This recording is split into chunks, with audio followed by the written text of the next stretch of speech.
Mississippi, and like 1/5 of it's in it. What do you propose though to like help people in poverty, like bring the site? I will be, I've got the answer in my folder over there. I'll kidding aside, it's a difficult challenge. It truly is.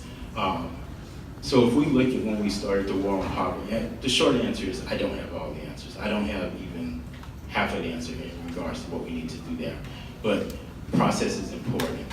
My process means that I want to be talking to researchers in the field, talking to the people on the ground, talking to the leaders in those communities to see what we have to do.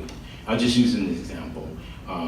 Just when we started the war on poverty during President Johnson's term, ESEA was one tool, increasing the safety net with Medicare was another tool. There are quite a few, Head Start also came out of that. There are quite a few things that were done that wasn't specific to one sector. So what we have to do is take a step back and look at all of those policies across education, healthcare, infrastructure, economic development, because it's going to require something in each of those to talk more comprehensively about what we need to do. But this talks again about how complicated it is. There are certain things that we'll be able to do at the federal level by driving funding down there to those particular areas, but then there's a lot that needs to take place at the state level.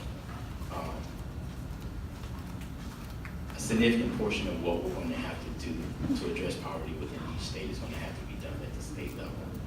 We can use the federal government for driving some innovative practices and taking those best practices that are learned in one area and making sure it's socialized to other areas.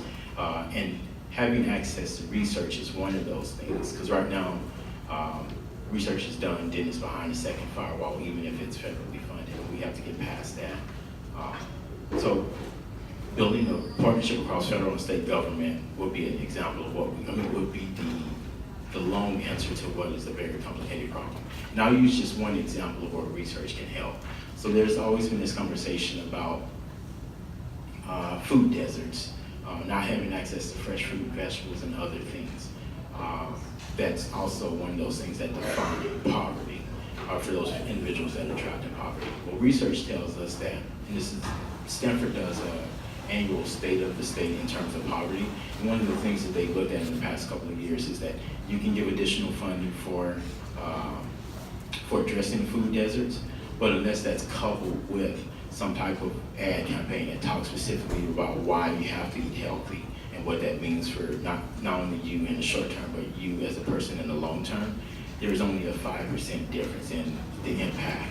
So when we're looking at the policies that we're putting together, you have to be integrated within the research community. And if there are lessons that they've learned, we've got to make sure that those lessons are actually driving the shaping of the policy. And we don't have we can do better in terms of making sure that cross flow of information is institutionalized, and we haven't done that. And that's one of the areas that I would focus on. And the reason why I would focus on poverty at the federal level and what we can do is, again, it impacts too many of our citizens and about 14% of the US population. So it's one we have to get our hands around, but it's going to require a lot of work in a lot of different sectors.